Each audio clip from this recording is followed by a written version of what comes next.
नमस्कार मित्रों, आपके अपने YouTube चैनल में आपका स्वागत है। आज की जो कहानी है ये बड़ी ज्ञानवर्धक है।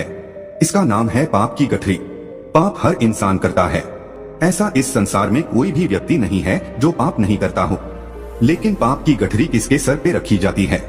कौन है वो व्यक्ति जिसके सर पे पाप की गठरी रखी जाती है और वो संसार का सबसे बड़ा पापी होता है?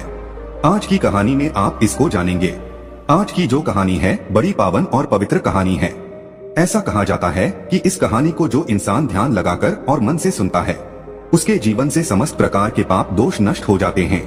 उसके जीवन में चाहे उस व्यक्ति ने कितने भी पाप किए हों, कितने भी बुरे कर्म किए हों, उन सभी से उसको मुक्ति मिल जाती है और वो निर्दोष निरपापी हो जाता है। कहा जाता है कि जिस तरीके से गंगा में नहाने से पाप दोष नष्ट होते हैं, उसी तरीके से इस कहानी को ध्यानमग्न होकर सुनने से, चित्तमग्न होकर सुनने से सभी पापों से मुक्ति मिल जाती है।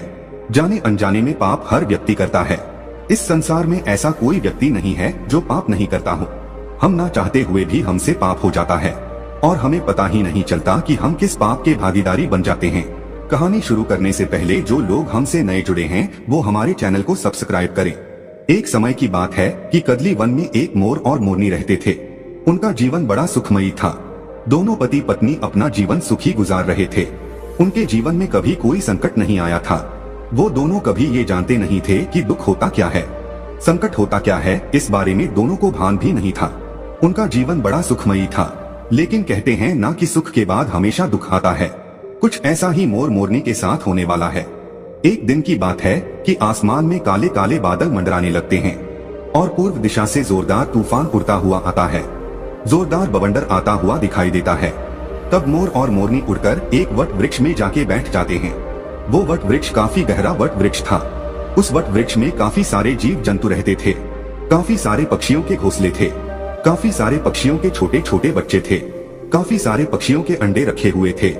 उस वट वृक्ष में मोर और मोरनी दोनों जाके बैठ जाते हैं और वट वृक्ष को अपने पैरों से मजबूत पकड़ लेते हैं। जब पूर्व दिशा से जोरदार बवंडर आता है तो वट वृक्ष को झकझोर के रख देता है।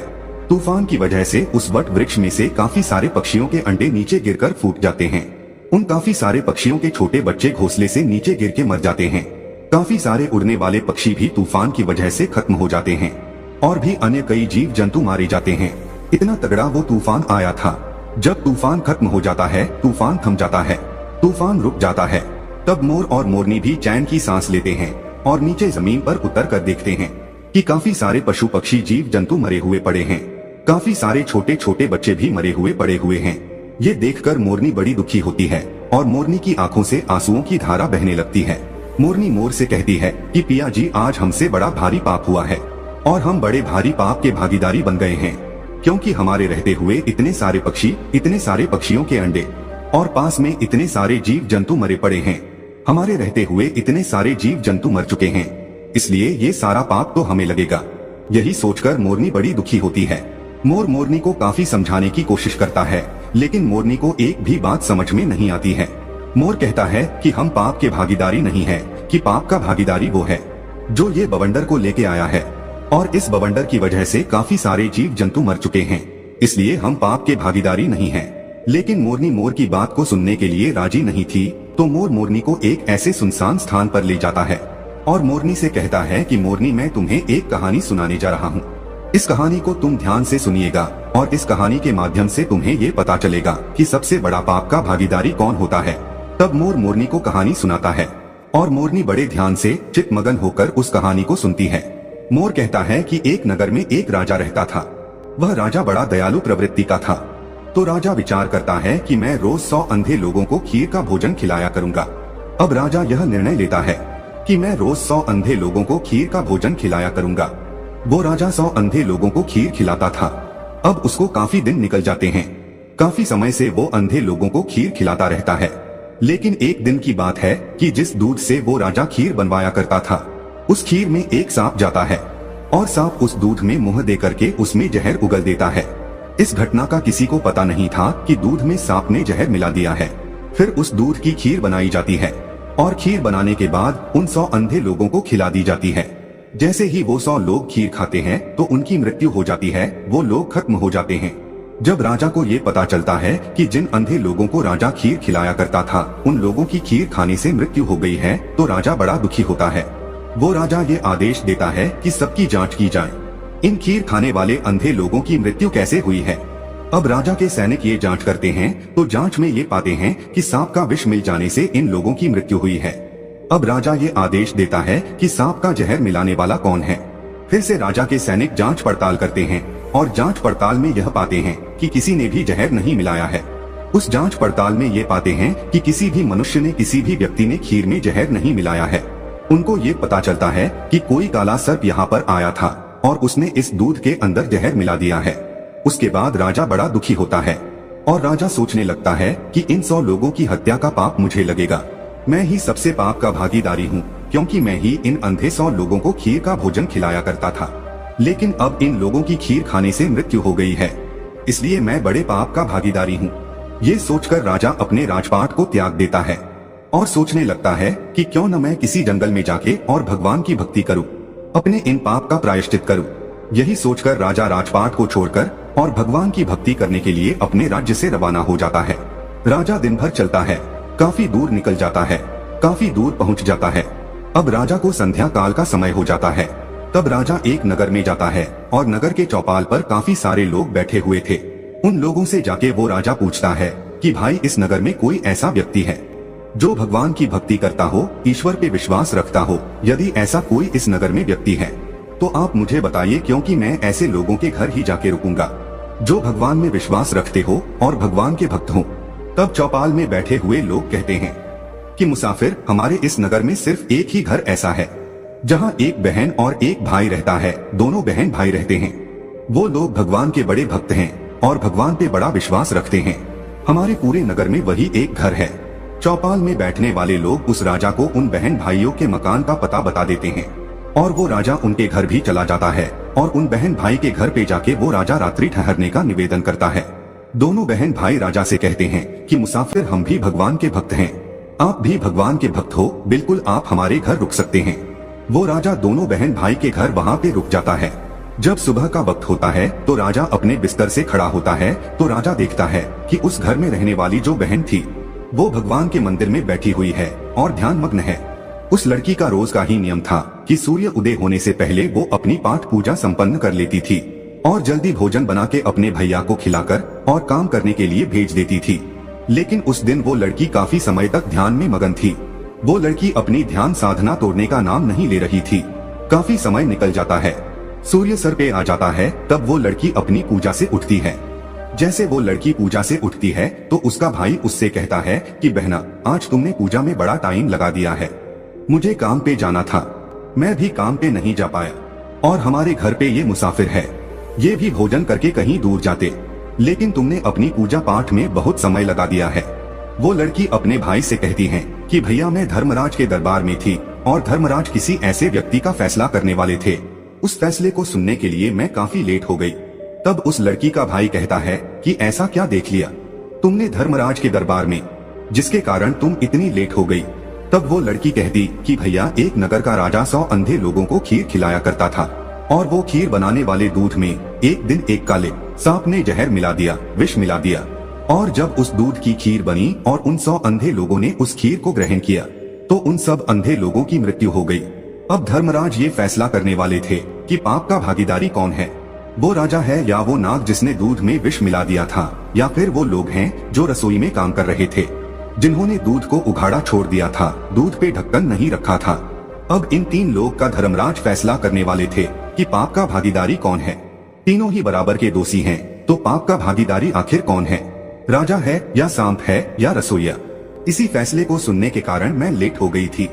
उस लड़की की इस बात को वो राजा भी सुन रहा था। जब राजा ने इस बात को सुना तो राजा अपनी बात को सुनकर और बड़ा चकित होता है। राजा सोचने लगता है कि ये सारी घटना मेरी है। तब राजा इस बात को और जानने का इच्छुक होता है और वो राजा उस लड़की के पास जाता है और उस लड़की से कहता है कि बेटा, क्या फैसला हुआ, आखिर कौन है पाप का भागीदारी? राजा इस बात को उस लड़की से पूछता है तो लड़की कहती है कि आज कोई फैसला नहीं हो पाया है, फैसला कल होगा, कल इसका फैसला होगा कि पाप का भागीदारी कौन है। अब राजा उन दोनों बहन भाइयों से कहता है, क्या मैं एक दिन और आपके घर रुक सकता हूँ? इस बात को सुनकर दोनों बहन भाई हंसी खुशी उसको रुकने के लिए कहते हैं कि मुसाफिर, आप हमारे मेहमान हैं, आप जितने दिन चाहे उतने दिन हमारे घर में रुक सकते हैं। वो राजा इसलिए रुकता है कि दूसरे दिन वो जानना चाहता था कि फैसला क्या आता है, कौन है पाप का भागीदारी, राजा है या सांप है या रसोइया है। इसी बात को जानने के इच्छुक राजा दोनों बहन भाइयों के घर भी रुक जाता है। उधर चौपाल पे रहने वाले जो लोग थे, चौपाल पे बैठने वाले जो लोग थे, वो लोग बातें करते हैं और वो लोग कहते हैं कि कल जो मुसाफिर इन दोनों बहन भाई के घर पे आया था, ये मुसाफिर कुछ ठीक नहीं लगता है सुंदर लड़की को देखकर, और ये मुसाफिर यहाँ पे ठहर गया है। कल तो ये मुसाफिर कह रहा था कि एक रात रुकेगा, लेकिन ये अब दूसरी रात भी अभी रुकना है। लगता है ये मुसाफिर इस लड़की को लेके जाएगा, लगता है ये मुसाफिर इस लड़की की इज्जत लेके जाएगा, लगता है ये मुसाफिर इस लड़की को लेके भाग जाएगा। इस तरह की बातें चौपाल पे बैठने वाले लोग करते हैं। चौपाल पे बैठने वाले लोगों की इन बातों को वो राजा भी सुन लेता है, लेकिन राजा उनको कोई जवाब नहीं देता है। राजा बिल्कुल मौन रहता है कि राजा को सिर्फ यही जानना था कि पाप का भागीदारी कौन है। जैसे ही दूसरा दिन होता है, वो लड़की ब्रह्मा मुहूर्त में ही पूजा में बैठ जाती है और ध्यान में मगन होकर ध्यान करती रहती है। लेकिन उस दिन वो लड़की बड़ी जल्दी अपनी पूजा से उठ जाती है। जैसे ही वो लड़की अपनी पूजा से उठती है, तो वो राजा उस लड़की के पास जाता है और कहता है कि बेटा, क्या फैसला हुआ, कौन है पाप का भागीदारी, राजा है या सांप है या रसोइया है। जब वो लड़की कहती है कि मुसाफिर, तीनों में से कोई पाप का भागीदारी नहीं है, पाप का भागीदारी तो वो लोग हैं जो चौपाल में बैठ करके बात कर रहे हैं। वो लड़की कहती है कि मुसाफिर, धर्मराज के दरबार में आज ये फैसला हुआ है कि सबसे पहले जो पाप के भागीदारी था वो सांप था, लेकिन सांप अपनी भूख शांत करने के लिए उसने दूध में मुख दिया था और दूध पीने के बाद वो वहाँ से चला गया। अब इसमें सांप का कोई दोष नहीं था, क्योंकि भूखे को भोजन बहुत जरूरी होता है, इसलिए सांप का कोई दोष नहीं था, तो सांप का पाप माफ कर दिया जाता है। उसके बाद नंबर आता है राजा का, क्योंकि राजा ही खीर बनवाया करता था, इसलिए दूसरा नंबर राजा का आता है। लेकिन राजा भी स्वयं अपने हाथों से काम नहीं कर रहा था, राजा भी दूसरे लोगों को पैसे देकर उस कार्य को करवाता था। परमार्थ का काम राजा कर रहा था, इसलिए राजा को भी निर्दोष घोषित किया गया है। राजा भी पाप का भागीदारी नहीं है। तीसरा नंबर आता है रसोइयों का। रसोइयों को भी पाप का भागीदारी नहीं बनाया गया है। फिर से राजा पूछता है, तो फिर पाप का भागीदारी बना कौन? लड़की कहती है कि सबसे बड़ी पाप के भागीदारी वो लोग हैं जो चौपाल पर बैठकर और उस राजा की निंदा कर रहे हैं, उस राजा को खरी खोटी सुना रहे हैं, भला बुरा कह रहे हैं, अपने घर का अनाज खाकर दूसरे की निंदा कर रहे हैं। वो लोग सबसे बड़े पाप के भागीदारी हैं। जो चौपाल में बैठकर वो लोग उस मुसाफिर के बारे में कह रहे थे कि मुसाफिर सुंदर लड़की को देखकर और इस घर में रुक गया है और इस लड़की को लेके भागेगा, इस लड़की की इज्जत लेके जाएगा, उन लोगों को सबसे बड़ा पाप का भागीदारी बताया गया है। मोर मोरनी से इस बात को कह रहा है और मोरनी बड़े ध्यान से सुन रही है। मोर मोरनी से कहता है कि मोरनी, सबसे बड़े पाप के भागीदारी वो लोग होते हैं जो एक दूसरे की निंदा करते हैं, वही होते हैं सबसे बड़े पाप के भागीदारी। उन लोगों के सर पे पाप की गठरी को रखी जाती है। जो लोग एक दूसरे की निंदा करते हैं, उन लोगों के सर पे पाप का बोझा धरा जाता है। जो लोग एक दूसरे की तेरी मेरी करते हैं, मोरनी के मोर की ये बात समझ में आ जाती है और मोरनी अपने दिल को संतुष्ट करती है। मोरनी सोचने लगती है कि अब हम पाप के भागीदारी नहीं हैं, पाप के भागीदार तो वो हैं जो निंदा करते हैं। अब मोरनी अपने दिल को संतुष्ट कर लेती है। मोर मोरनी से कहता है कि प्रिय, कि संसार में जो इंसान सुखी रहना चाहता है वो कभी भी किसी की निंदा ना करे। जो लोग निंदा करते हैं वो पाप के भागीदारी हो जाते हैं। उन लोगों के पाप के भागीदारी वो लोग बन जाते हैं जो निंदा करते हैं। उन लोगों का सारा पाप उनके सर मढ़ दिया जाता है जो लोग निंदा करते हैं। जो लोग दूसरे की खुशी को देखकर दुखी हो जाते हैं और फिर उनकी निंदा करने लगते हैं, उन्हें हमेशा नीचा दिखाने की कोशिश करते हैं, वही लोग सबसे बड़े पाप के भागीदारी होते हैं। दोस्तों, ये कहानी यहाँ पर खत्म होती है। हम आशा करते हैं कि आप लोग कभी भी किसी की निंदा नहीं करेंगे और पाप के भागीदारी बनने से सदा बचे रहेंगे। तो दोस्तों, यह कहानी आपको कैसी लगी हमें कमेंट सेक्शन में जरूर बताना, और अच्छी लगी हो तो इस चैनल को सब्सक्राइब जरूर कर लेना।